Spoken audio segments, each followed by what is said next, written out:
Assalamualaikum warahmatullahi wabarakatuh. Enakan begini apa gini? Gini. Kalau gini agak dengung. Gini? Jelas ini. Saya setting ini dulu mic-nya. Gini? Oke.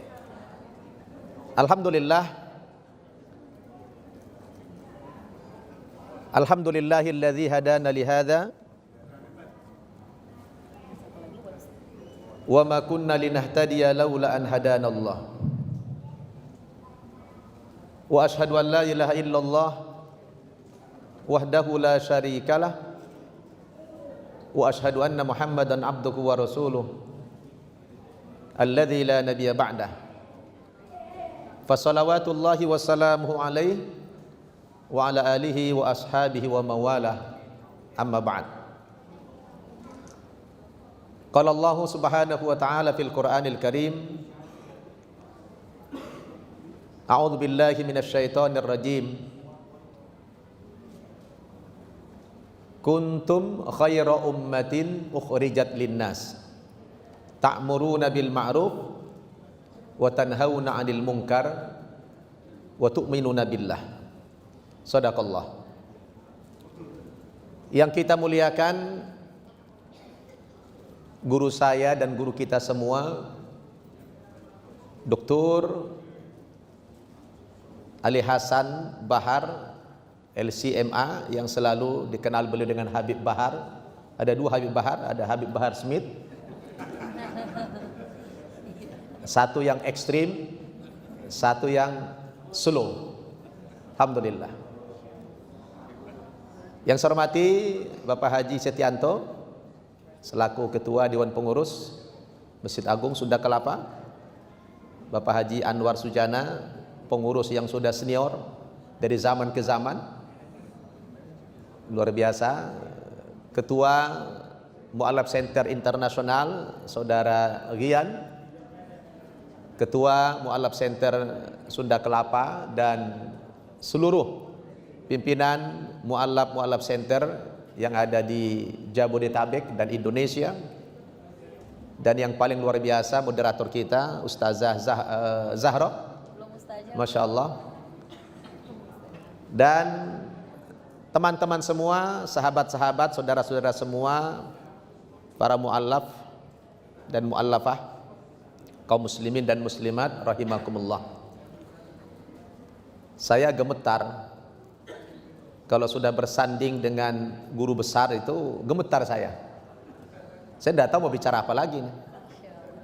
Perasaan sudah sempurna tadi disampaikan Habib Bahar, ya, terutama yang mencakup Al-Quran. Cuma ada satu ilmu yang belum pernah beliau kuasai, tentang mu'allaf.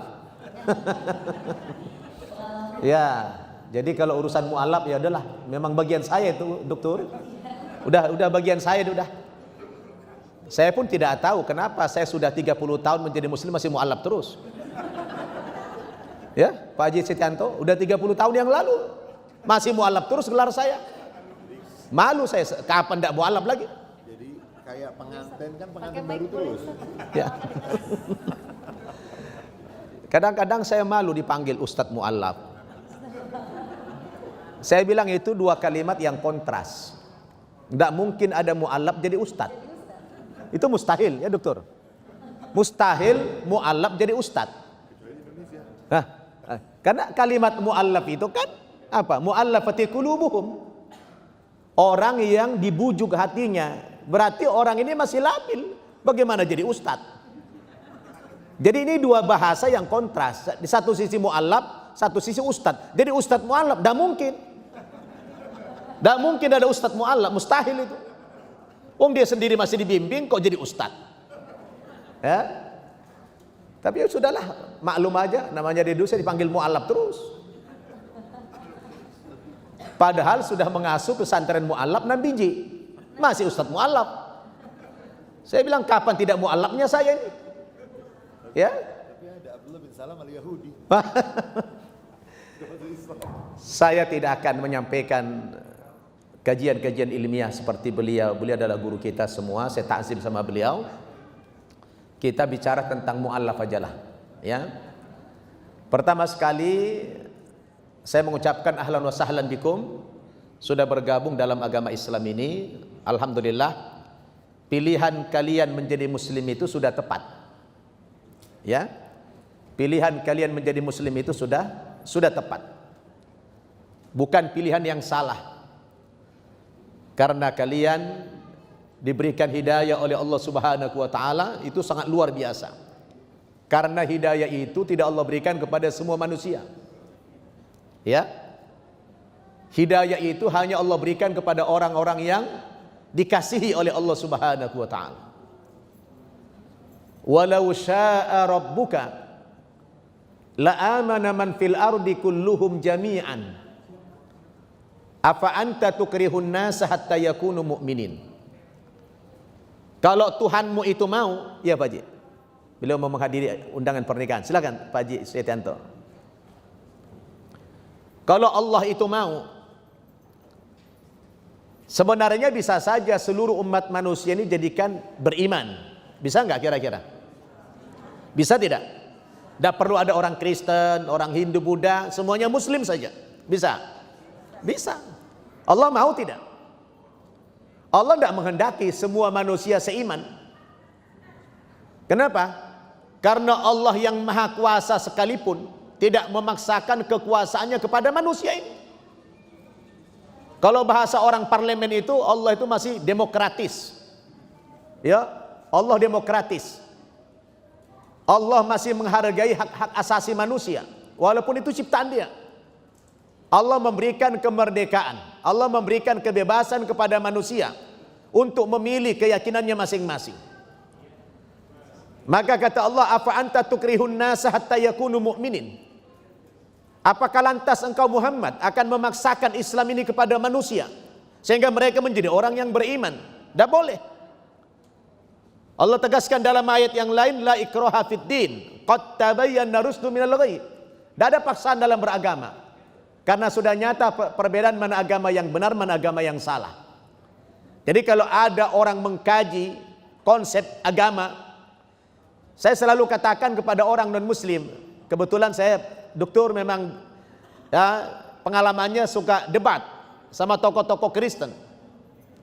Kalian orang non-muslim jangan buru-buru menjustifikasi dulu. Termasuk juga orang Islam. Ya, kita membuka diri untuk mempelajari agama lain. Kita ini kan subjektif. Anda mengatakan agama Islam paling benar ya karena Anda lahir muslim, betul tidak?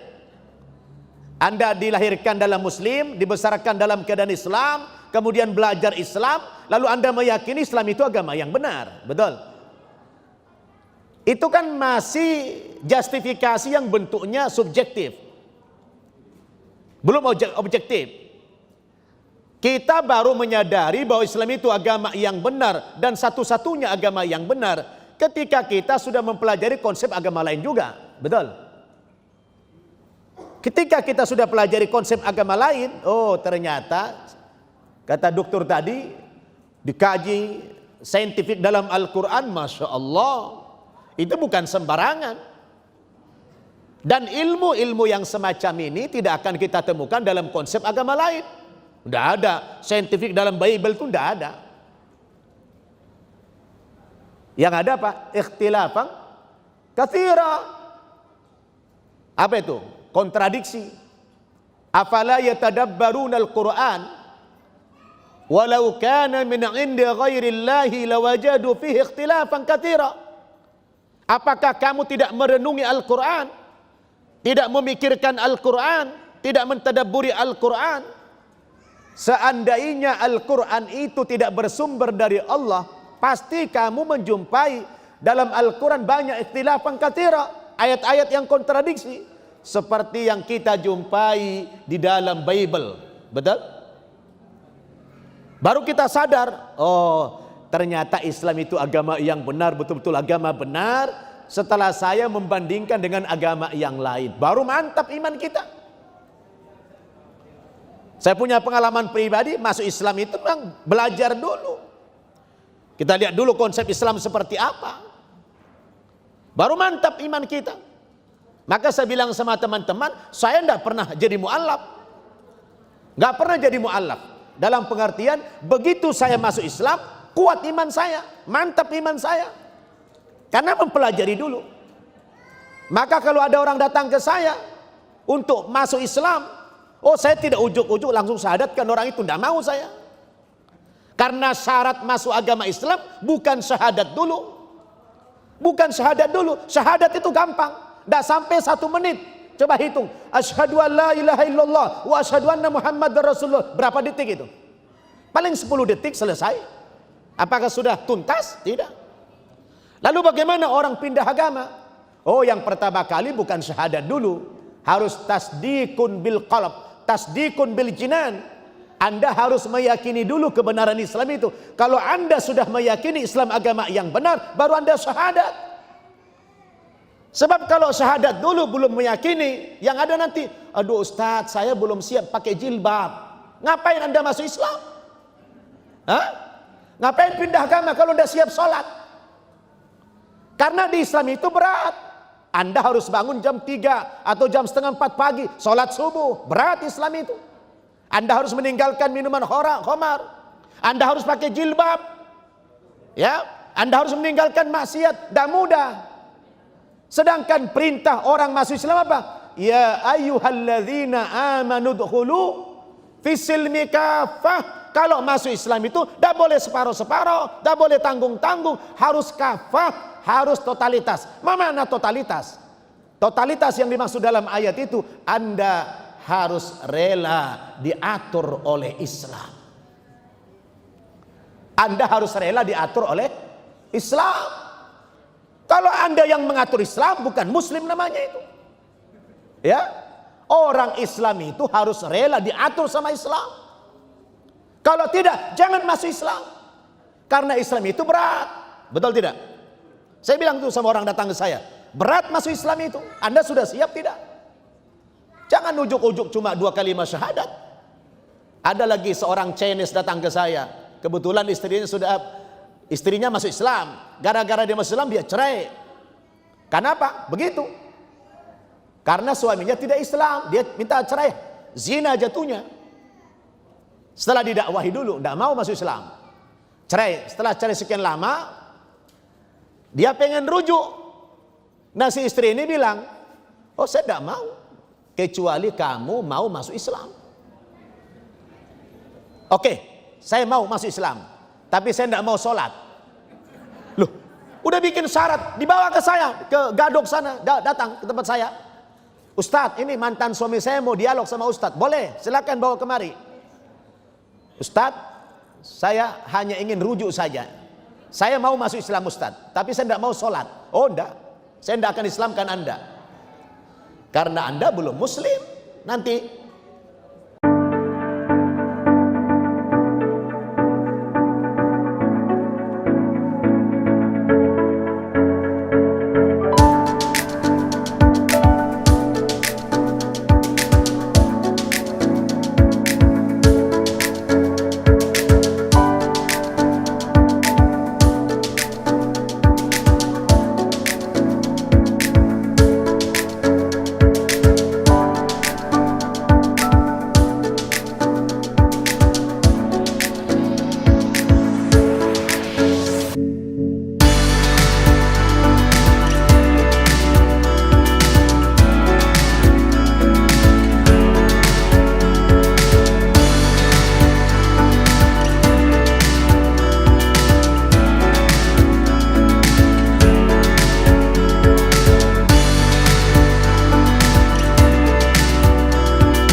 Qalatil a'rabu amanna.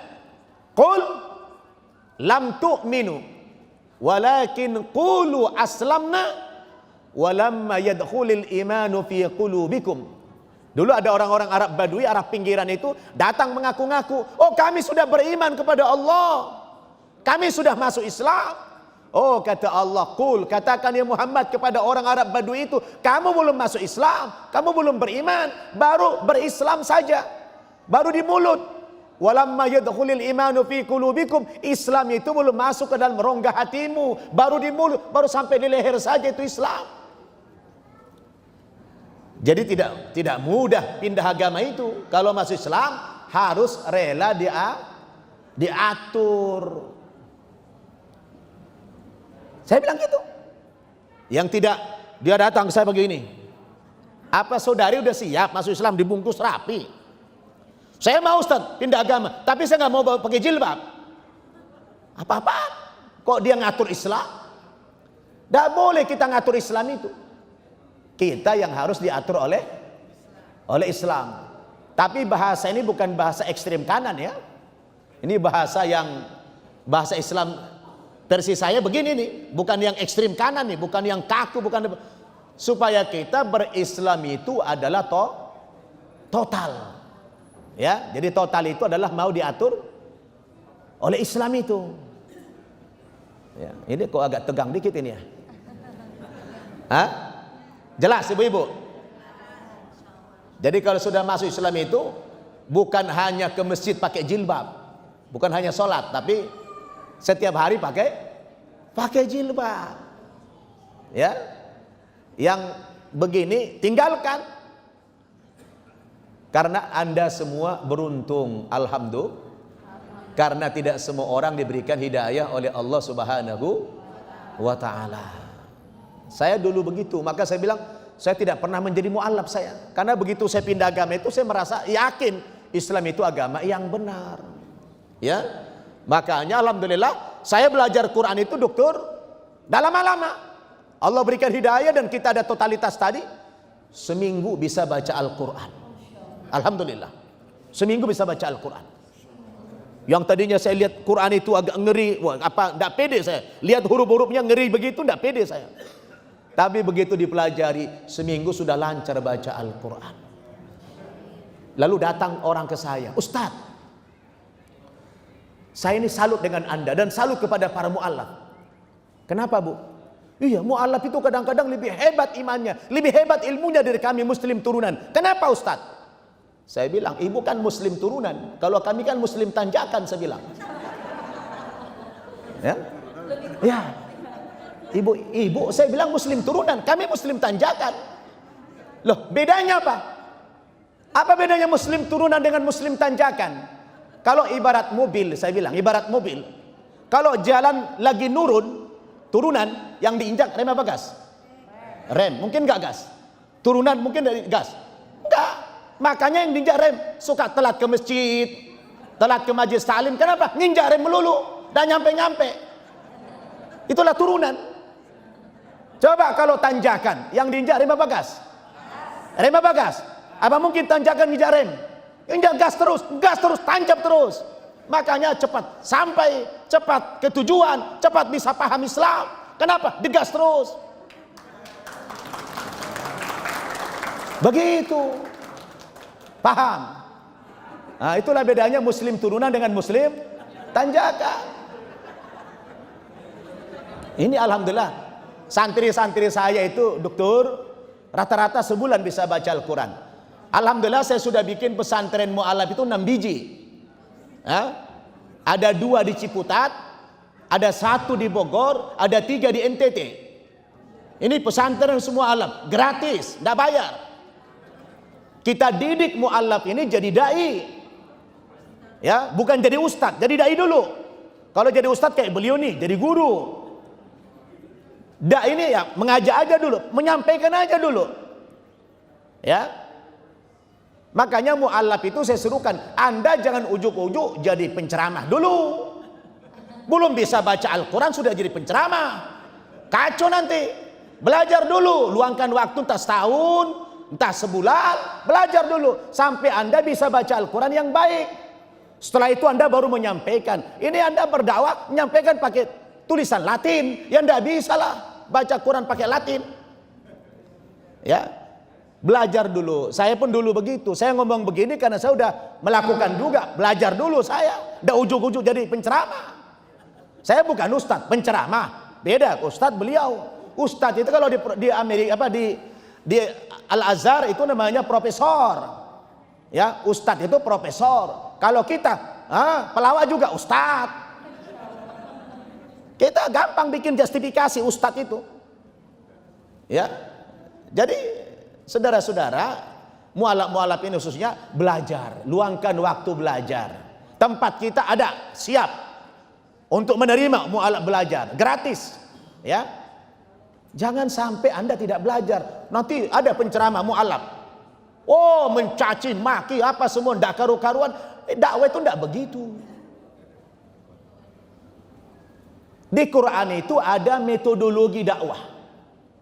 Nanti antum buka di Quran, banyak metodologi dakwah dalam Al-Quran. Jangan semaunya saja berdakwah, nanti orang marah. Mengejek agama lain tidak boleh, menghina sembahan orang lain tidak boleh. Walaupun antum mantan Kristen, mantan agama lain, tidak boleh menghina agama sebelumnya. Itu Quran. Wala tasubbul ladzina yad'una min dunillah fayasubbullaha adwan bighairi ilm. Jangan kamu ejek, jangan kamu hina sembahan-sembahan agama lain. Sebab kalau kamu ejek sembahan agama lain, dia nanti akan menghina Allah lebih dahsyat lagi. Betul tidak? Makanya belajar lagi, kita belajar Quran supaya kita berdakwah ini tepat sasaran. Saya alhamdulillah Pak, Bu, karena mempelajari Quran, saya dakwah kepada orang non muslim itu dengan metode yang tepat, itu mudah. Saya kadang-kadang sekali dialog, 2 kali dialog, itu sudah masuk Islam. Alhamdulillah. Justru pengalaman dakwah saya yang susah mengislamkan orang Islam. Mengislamkan orang Islam itu lebih sulit daripada mengislamkan orang Kristen. Asal tahu tekniknya. Maka di Quran itu surat An-Nahl ayat 125, Allah mengajarkan kita tentang metode dakwah. Ud'u ila sabili rabbika bil hikmah, 1, wal mau'izatil hasanah, 2, wajadilhum billati hiya ahsan. Alaysa kadzalik ya dokter? Alhamdulillah. Kita ini harus mengikuti metode Quran kalau mau benar. Ajaklah, serulah, panggillah manusia itu kepada Islam ini, kepada kebenaran ini, ke jalan Tuhanmu. Dengan cara apa Anda berdakwah? Dengan 3 cara minimal. Yang pertama, bil hikmah. Apa itu bil hikmah? Bil ilmi, dengan ilmu, dengan dalil, dengan hujah, dengan konsep, bil Quran, bis sunnah. Lalu siapa segmen dakwah kita yang Anda berdakwah kepada mereka dengan ilmu? Ini orang-orang tertentu ini. Orang-orang intelektual dari kalangan non muslim. Tidak bisa antum dakwahi dia dengan pakai sembako, itu tidak bisa. Kayaan dia dari kita. Antum ngajak orang ke Islam pakai sembako tidak laku. Karena dia orang-orang hebat, orang-orang pintar, intelektual, kaya. Orang ini didakwahi tidak bisa dengan sembako. Anda dakwah kepada mereka dengan ilmu. Betul? Seperti tadi. Di mana keunggulan agama Islam itu? Wow, dari segi namanya saja. Nama saja Islam itu sudah unggul kok. Nama aja. Allah milih nama agama kita Islam. Agama, nama yang netral. Islam yang tidak disandarkan kepada nama tokoh. Tidak disandarkan nama suku. Tidak disandarkan kepada nama daerah. Islam, nama yang netral. Suku apapun, bangsa apapun bisa masuk Islam karena namanya Islam artinya keselamatan. Betul? Coba agama Yahudi dan netral, namanya Yahudi, disandarkan kepada suku. Berarti yang boleh beragama Yahudi hanya orang Yahudi. Zalim tidak itu? Lalu orang lain tidak boleh beragama Yahudi. Agama apa itu? Cuma kepada orang tertentu saja boleh beragama. Ini aja sudah nggak benar. Betul tidak? Nasrani juga disandarkan kepada nama tempat, Nazaret. Tapi Islam itu Masya Allah. Salamnya coba, salam. Salam kita netral. Assalamualaikum warahmatullah. Pagi, siang, sore, malam. netral. Salam sejahtera. Coba kalau di Kristen, selamat pagi, berarti siangnya celaka. Selamat siang, sorenya mampus. Maka ada cerita, dokter, ada orang Batak, anaknya kuliah di Amerika. Pagi-pagi dia telepon anaknya, selamat pagi nak. Kata anaknya, mama di sini sudah malam. Netral tidak? Udah nggak netral lagi. Tapi kalau assalamualaikum warahmatullah, itu netral. Lihat ritual tempat ibadahnya orang Islam, seluruh dunia sama, menghadap ke kiblat. Bacaannya sama, syaratnya sama, gerakannya sama, semua sama Islam itu. Coba Anda di Kristen, pergi ke Amerika, kacau, nggak bisa bahasa Inggris, nggak bisa ibadah. Belum lagi tata cara ibadahnya beda, betul? Subhanallah, Islam itu agama yang luar biasa. Anda bersyukur kepada Allah, dan diberikan Islam kepada semua manusia, betul? Subhanallah. Maka berdakwah itu dengan ilmu. Orang siapa? Orang yang intelektual tadi didakwah ke ilmu, pakai konsep. Baru yang kedua apa? Wal mau'idhu al hasanah. Apa ini? Oh, dia butuh contoh-contoh yang konkret. Antum dakwahi orang-orang di kampung sana yang tidak sekolah, pakai ilmu kayak tadi, dah masuk akal dia itu. Ditolak sama dia. Kenapa? Dah sekolah dia. Tapi kalau antum datang bawa sembako, diterima sama dia. Nah, saya dakwah dokter ke NTT. Rame-rame orang tua di sana menyerahkan ke saya anaknya untuk diislamkan. Ayah ibunya Katolik, anaknya disuruh masuk Islam. Kenapa? Karena metode dakwah saya mengikuti Quran tadi. Oh, dulu waktu di Kristen begitu juga caranya. Cuma saya pindahkan ke Islam. Bagus itu. Saya pergi ke NTT itu bawa menteng banyak saya uang. Saya kalau ke NTT bawa uang banyak saya. Karena saya suka nolong orang-orang di sana. Oh, enggak ada air, saya bangunkan dia sarana air. Oh, Islam begitu ya? Iya. Islam itu agama yang kasih sayang. Jadi kalau kita menawarkan kepada seseorang harus ada buktinya. Kita katakan Islam agama yang kasih sayang. Buktinya mana? Ada orang susah dibantu. Itu Islam. Akhirnya berebut orang masuk Islam. Subhanallah. Caranya gitu, butuh yang konkret. Jadi enggak semuanya kita dakwah dengan ilmu. Ada yang didakwah dengan apa? Dengan hal, ya, dengan dakwah-dakwah yang konkret. Baru yang ketiga apa? Ini juga kita lakukan. Wajadilhum billati hiya ahsan. Dengan jidal, dengan debat, dengan dialog. Antum sudah tahu lah berapa kali saya debat sama tokoh-tokoh Kristen. Dengan Saifuddin Ibrahim 2 kali saya, dengan Murtadin berapa kali? Sering saya. Dan itu kita publish di YouTube. Ya. Berapa banyak orang masuk Islam gara-gara debat itu? Subhanallah. Jadi kalau Anda mengikuti metode Quran berhasil insya Allah. Maka jangan ujuk-ujuk sudah jadi penceramah. Belajar dululah, luangkan waktu dulu belajar sama Dr. Ali. Saya pun nanti izin dokter, saya mau berguru sama antum. Ya, tolong siapkan waktu buat anak belajar sama antum. Ya, saya di mana ada orang alim saya datangi itu, saya berguru.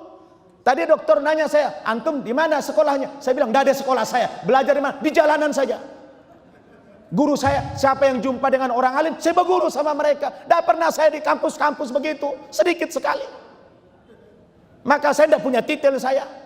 Ya, saya ini belajarnya di jalanan. Kenapa? Karena tidak ada waktu lagi belajar di kampus. Saya ngasuh pesantren mualaf gratis masalahnya. Kalau bayar enak saya bisa belajar lagi. Harus mikirin makan dia, mikirin kuliah dia. Biarlah mereka yang kuliah. Saya biarinlah saya begini aja lah. Ya, kita berkhidmat terhadap Islam. Maka belajar agamanya sama orang-orang kayak beliau ini.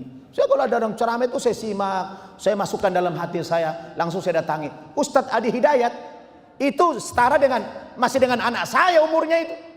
Tapi kalau saya jumpa dengan dia, saya cium tangannya. Saya murid antum, antum guru saya. Ya, jadi bukan apa, kita takzim sama guru-guru. Maka saya sarankan kepada mu'allaf ini, antum meluangkan waktu belajar.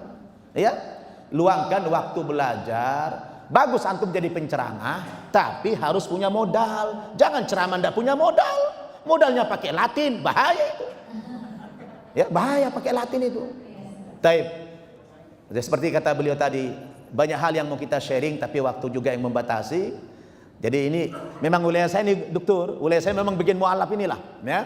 Kalau bagian mualaf saya berani menyampaikan yang hak. Tapi kalau udah di atas itu udah berani lagi saya sudah. Saya harus mendengarkan saya, ya. Masya Allah. Paham tuh? Paham tuh? Wadih? Jelas semuanya? Apanya yang jelas? Masuk Islam totalitas. Masuk Islam itu utuh, jangan tanggung-tanggung, harus rela diatur sama Islam. Kalau antum sudah menyerahkan diri kepada Islam secara totalitas, Allah akan bimbing kalian di jalan Allah Subhanahu wa taala. Nanti Allah akan mudahkan kalian di dalam mempelajari agamanya. Sebab agama Islam ini mukjizat. Islam ini mukjizat. Tidak terlalu Al-Quran mukjizat. Tidak perlu antum harus, Ustaz, kecerdasan saya, IQ saya di bawah 70 Ustaz, rendah sekali. Oh, itu Fajar. Fajar itu adalah idiot. Fajar itu otaknya sudah lumpuh Fajar, tapi dia bisa hafal Quran 30 juz. Kenapa? Orang yang lumpuh otak saja bisa hafal Quran. Kenapa? Kata beliau tadi, karena Al-Quran itu adalah mukjizat. Wallahu a'lam bishawab. Wassalamualaikum warahmatullahi wabarakatuh.